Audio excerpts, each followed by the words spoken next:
Hello and welcome to another lecture session of Introduction to Astrophysical Fluid. In this lecture, we mainly discuss the response of a compressible fluid to a very weak external perturbation. So for that, first we will remember what happens if we perturb a particle, in the framework of Newtonian mechanics. So if the particle is perturbed very weakly with respect to some stable equilibrium state, then the particle actually performs a harmonic oscillator, with its mean position of equilibrium, with respect to its mean position of equilibrium or position of equilibrium, whatever. And if the particle is perturbed very weakly with respect to some unstable equilibrium state, then the particle moves in such a way that it always goes farther from its original equilibrium position. Analogous things can be expected here as well. For a fluid, if the fluid is somehow at some stable initial state and then some weak perturbation is is performed or is carried out on it, then we can see a linear wave mode. So linear wave mode, if you think, this is nothing but a generalization of this type of oscillatory motion which propagates in space and time. And if the fluid is perturbed with respect to some unstable initial state, then what we get is known as the linear instability. We will come to these two things in more detail when we will talk about the wave modes and instabilities in a general framework. Now for the time being, we just discuss what happens or how a polytropic fluid responds to a very weak perturbation. And so then let's start with the very basic polytropic equations. So first one is of course the well-known continuity equation, del rho del t plus divergence of rho v is equal to 0. And the second one is del v del t plus v dot nabla v is equal to minus gradient of p by rho. So this is the momentum evolution equation. So this equation is written for simplicity in the absence of any external force and viscosity. These two effects are neglected here. And we will just see that if such a system is perturbed with respect to some initial condition, then what happens. Now it is true that we will, as you will see, that we will make the initial state in such a way that it is actually a stable initial state. So what is the most intuitive stable initial state? That the state is at rest. Then we will actually decide to perturb the fluid with respect to an initial state where rho is equal to rho 0, which is a constant, p is equal to p0, which is a constant, and v is equal to 0. That means the system is at rest. A fluid is, for example, is confined in a container, for example. So throughout the fluid, it has one density, one pressure. And what is the case of our normal thermodynamics? Now we perturb a bit and we let the system flow. So the perturbations are done very weakly so that they are called first order perturbation. This type of perturbation theory also called the first order perturbation theory. That means only the perturbations are so small that only the linear order is kept. Now we just call the equilibrium quantities with index 0 and the perturbed quantities with index 1. So equilibrium quantities were all constants, and for V it was not only constant, it was actually 0. For pressure and density, the perturbed quantities are P1 and rho 1. Both are functions of R, space and time. And for V, the non-zero part comes due to its perturbation, which is V1, which is a function of R and T as well. This is the space part, this is the time part. Now, if we perturb the system in this way, then the continuity equation should look like this. The total fields are now decomposed into its equilibrium value plus some fluctuation. Then you will have del T of rho 0 plus rho 1 plus divergence of rho 0 plus rho 1 times V1 is equal to 0. There is no V0. V0 is already 0. Okay. And now we just say that, what happens for, if you just think that what happens for zeroth order case? Zeroth order case, V is 0. So what was the continuity equation for equilibrium? It was simply del rho 0 del T is equal to 0, because the other term is 0, because V0 is 0.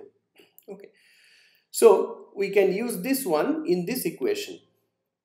Okay. And finally we will see that we will have three terms, del rho 1 del T plus rho 0 divergence of V1, okay, and then rho 1 times divergence of divergence of rho 1 V1. But divergence of rho 1 V1 includes two terms of first order smallness. That means the composite term is of second order smallness. That we neglect here. We are doing here a linear analysis. Okay, linear analysis. Linear, sometimes we say linear stability analysis. Okay, in several literatures you can see this type of vocabularies. Okay, when you do that, you will only have two terms. Okay, this two. And then in the same way, if you linearize, we also call the process linearization. If you linearize the momentum evolution equation, then you will have del V1 del T plus V1 nabla V1 is equal to minus gradient of P1 by rho 0. That is simply because V0 is identically 0. Okay, and if V0 is identically 0, then momentum evolution equation in steady state is given by this equation, del P0 by rho 0 is equal to 0. Okay, so that exactly we incorporate here and we will have this equation. But this is not yet linearized because we have two, we have a term containing two terms of first order smallness, which is a second order smallness. Again, we neglect that and we finally have an equation which has a smallness of order 1. So del V1 del T is equal to minus gradient of P1 by rho 0. So the advection term, which we call the advection term for Navier-Stokes equation, okay, does not appear in the linearized form. Okay. So now we have these two linearized equations, 1 and 2. Okay. Now we are considering a polytropic fluid. That's why for polytropic fluid, just a minute. Yeah. That's why for polytropic fluid you can have P is equal to K rho to the power gamma. Okay. And P you can write as P0 plus P1. And rho you can write rho 0 plus rho 1, so K into rho 0 plus rho 1 whole to the power gamma. And then since rho 1 is very very small with respect to rho 0, 1 order smaller, then you can just write, you can just take rho 0 to the power gamma outside of the bracket, and inside the bracket you will have 1 plus rho 1 by rho 0 whole to the power gamma. So this is actually K rho 0 gamma 1 plus rho 1 by rho 0 whole to the gamma. And this is a very small quantity which we can assume reasonably by this. Okay. If we agree, then just by multiplying we can write simply this is equal to K into rho 0 to the power gamma plus gamma times K rho 0 gamma minus 1 times rho 1. Okay. And if you see that what is this K into rho 0 gamma minus 1, this is nothing but P0 by rho. P0 by rho 0. Okay. So finally your thing will come up, P0 plus P1 will be equal to P0 because P0 is given by K into rho 0 to the power gamma plus gamma times P0 by rho 0 times rho 1. And what is this? Gamma times P0 by rho 0, this is nothing but Ca square. It is called the equilibrium sound speed. equilibrium sound speed. Okay, so this total thing will then comes down to be P0 plus CS square rho 1. Okay, now you see at this point you will have two terms. One term is that so one equation is this, this continuity equation, and the second equation will be this equation, but now we can write this P1 in terms of rho 1. Okay, just by this simple relation, P1 is equal to some CS square rho 1. Okay, so that is something you have to understand. And why this is interesting, because you can simply see that although normal P and rho, they are not proportional, but they are actually satisfying some polytropic condition. Okay, their first order perturbations, they are actually proportional to each other, and the proportionality constant is nothing but the equilibrium sound speed square.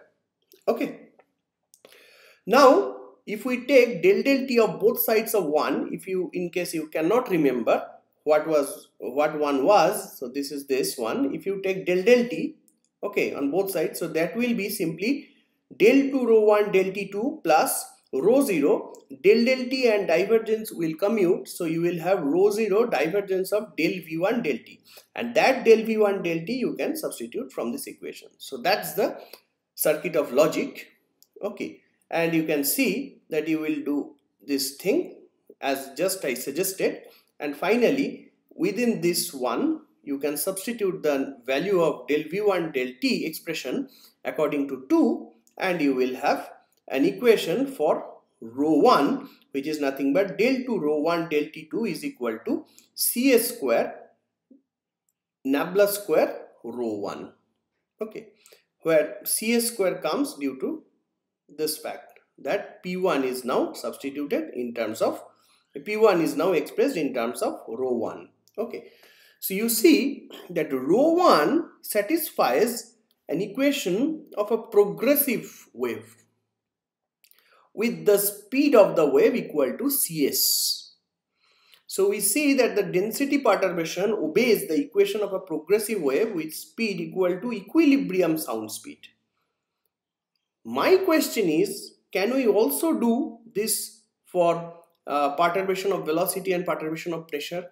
And actually the good news is that one can indeed show that for any first order perturbation, in this case for a polytropic fluid normally, okay, in the absence of any forcing or any viscous dissipation term, okay, any first order perturbation propagates with the speed of sound. But this speed is the equilibrium sound speed. That is to understand. Now I have two questions for you. Okay, the first question is that what happens if the body force and the viscous terms are present? Then what happens to the wave? Okay, that you to think and search. Okay, that's the research outlook I want that you develop. Okay, and the second one is that what happens if the fluid is non-polytropic?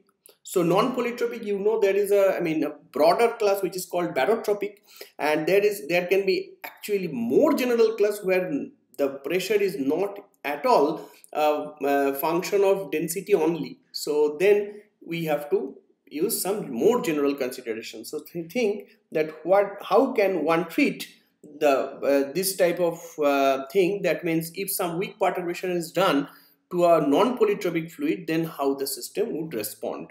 Okay, now coming back to our original discussion, okay, what is the physical meaning of sound waves or acoustic waves? Sometimes the sound waves, they are called acoustic waves as well. Okay, so it simply means that if a weak perturbation or damage is caused inside the fluid, okay, by altering its velocity or its density or its pressure, actually all are related. Okay, then if it is done with respect to a stable equilibrium state, the medium tries to restore the initial state, okay, by propagating the perturbation at a speed equal to Cs. Okay, So for example, if you just reduce the density of one system, I mean one fluid at rest at some point in space, then if the other places which have the higher density, because initially they have the equal density at all parts. Now if you reduce the density very locally, then the surroundings will feel that, okay, that inside this inside them there is a position, or there is a space where where the density is somehow reduced by some external cause or however. Then matter from them would come and to try to equilibrate the density discrepancy, okay, and that will be done at a speed equal to Cs, okay, and that is only true when the perturbation amount is very weak. Okay, so if the perturbation amount is not very weak, then this is not evident. Okay, now one simple question is that what happens for an incompressible fluid? So can we somehow, from this polytropic fluids, can we somehow do some appropriate limit by which we can reach to incompressible fluids? Now for an incompressible fluid, the recovery is immediate. That's true, because for an incompressible fluid you cannot change your rho. So whether the system is in equilibrium initial state, is in an equilibrium state or not, the rho is always constant. Okay, whether the system is at rest or it's flowing, irrespective of that, the system's rho is constant. So if you change the rho somehow, so it is not any recovery, but it is I have to be much more careful, it's the density recovery is immediate. Okay, and if the density recovery is immediate, then the corresponding sound speed, okay, is given by infinity, because the sounds the time required to repair the damage is 0. Okay, but how to realize this quantitatively? Quantitatively, if we say that the sound speed is infinity, we just know that this is nothing but root over gamma p0 by rho 0.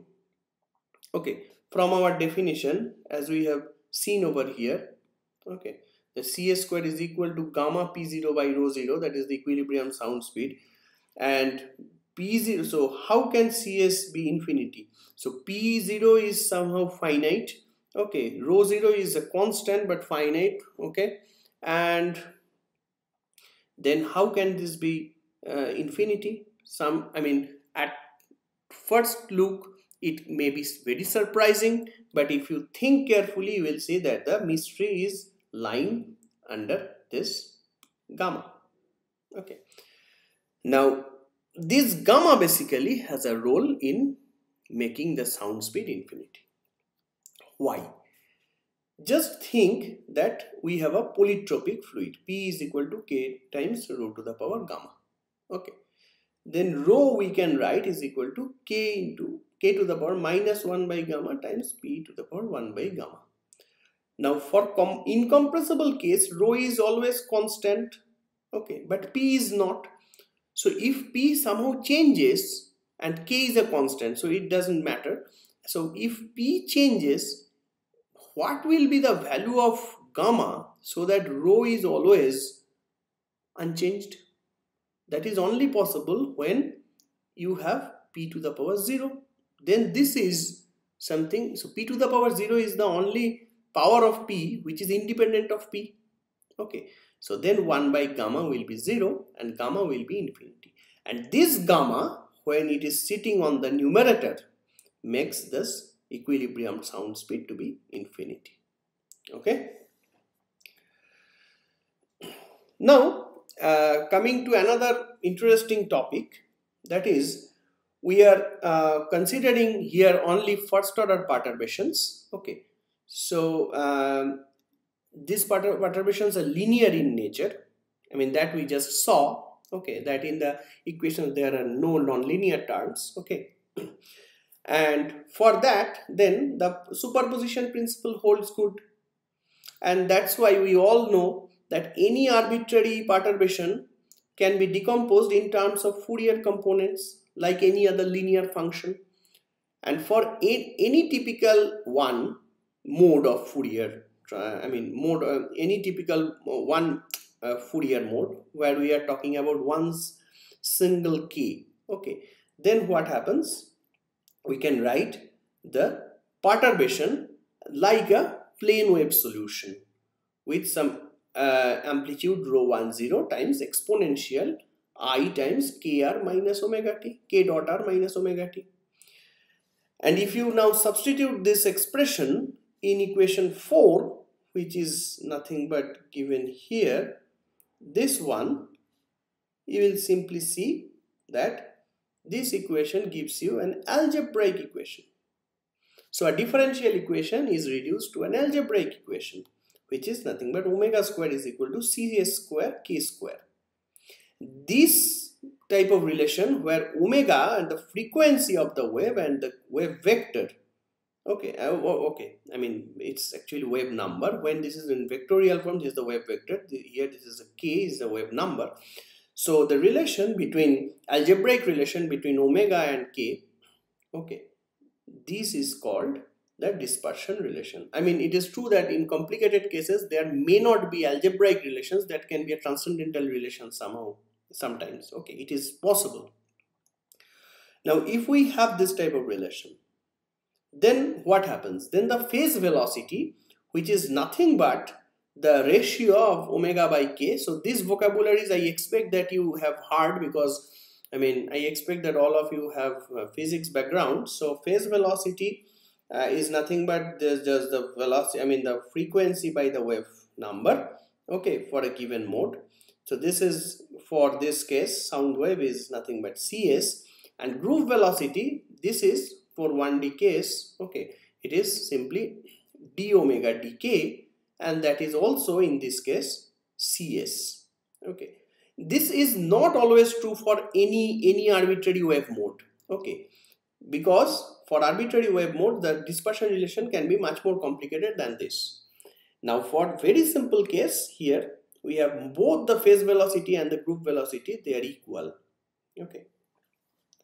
Now since sound waves, okay, of different frequencies propagate with different with the same speed, now you see that finally the speed of the sound, okay, does not depend on frequency, okay, because I mean if omega is a different omega, then k will be different to make cs constant, okay.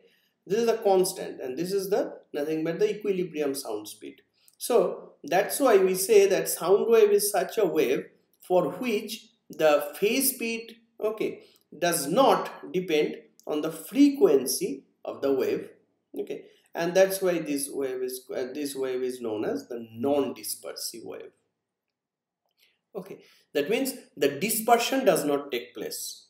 What happens, for example, in a prism, when you have for different colors, okay, you have different velocities of light, okay, and then what happens, that I mean for different wavelengths you have different velocities, then you have dispersion in a prism, so you can see the colors splitted, okay. Here for sound wave, okay, that cannot split because of this relation, okay.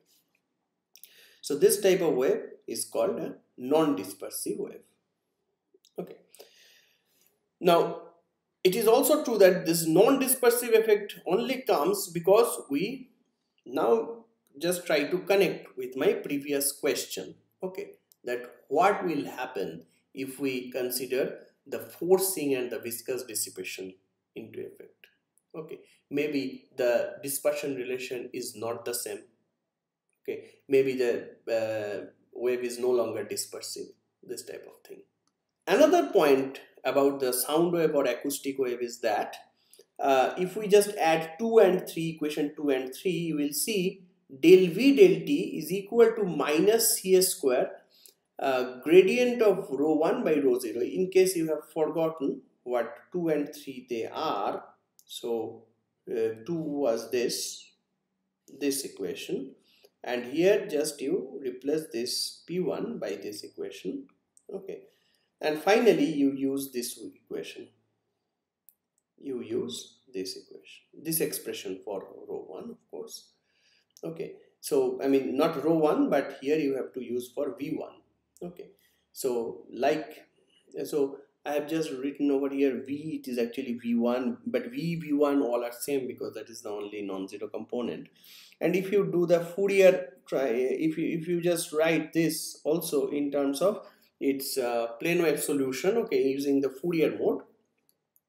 So just that's what I said here, using Fourier decomposition we can show that V will be proportional to K, because this thing in the will be something, a vector which is directed along K vector, okay. That you can just do, just for here you have to use some V is equal to V0 e to the power minus, not minus according to our convention, K dot R minus omega T, okay. If you do that, and rho we know that is always rho 10 to the power I K R dot omega minus omega T. It's a small exercise. You will see that V will be simply proportional to, simply parallel to K vector, and that says that acoustic wave is a longitudinal wave, okay. Now coming back to the story of sound waves and the repairing of the damages by the sound wave, okay. What is rest now? Before going to that, let me introduce a number, okay, dimensionless number called the Mach number, which is the ratio of the fluid speed by the sound speed, okay. And for cases where this Mach number is less than 1, any perturbation can easily be repaired. And for Mach number greater than 1, such perturbations cannot be repaired easily. Why? Because when Mach number is less than 1, then the sound speed is much more efficient. So if, let's say, if at some point some density perturbation occurs, then the sound speed will repair it very fast, and after that the fluid will reach there, okay. So further flow will be there, okay. So in case of M greater than 1, before the the repairing is done, some fluid comes over there to aggravate eventually this perturbation. A very easy and simple example of that. Let's say you are on a seashore and you are making some design, okay, or let's say due to the okay, let's say you have made some design, or you have written your name on the sand. Now the sea wave came, okay, and you see that your some part of your name was were damaged, okay. Now you immediately tried your best to repair those damaged part. But before you complete your work, if you are not fast enough, okay, the second wave came and it again made this your effort in vain.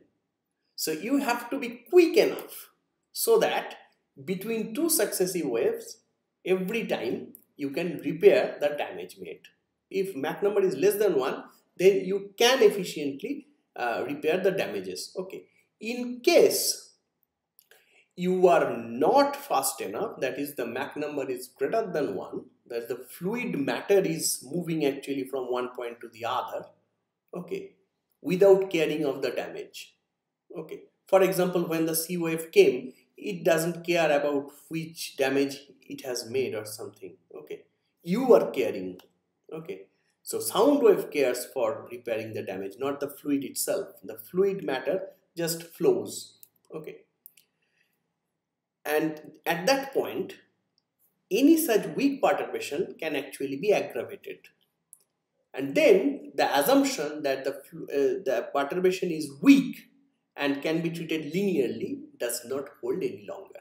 And then you can simply see that the perturbation, as I just said, that the perturbation is no longer linear and the superposition principle does not hold. Okay. And at this point, one has to feel that part, that then there will be some accumulation of perturbations inside the fluid. Okay. One very simple treatment of addressing this accumulation of perturbation is the treatment of shocks. Okay. And that we will discuss in the next discussion. Okay. Thank you very much.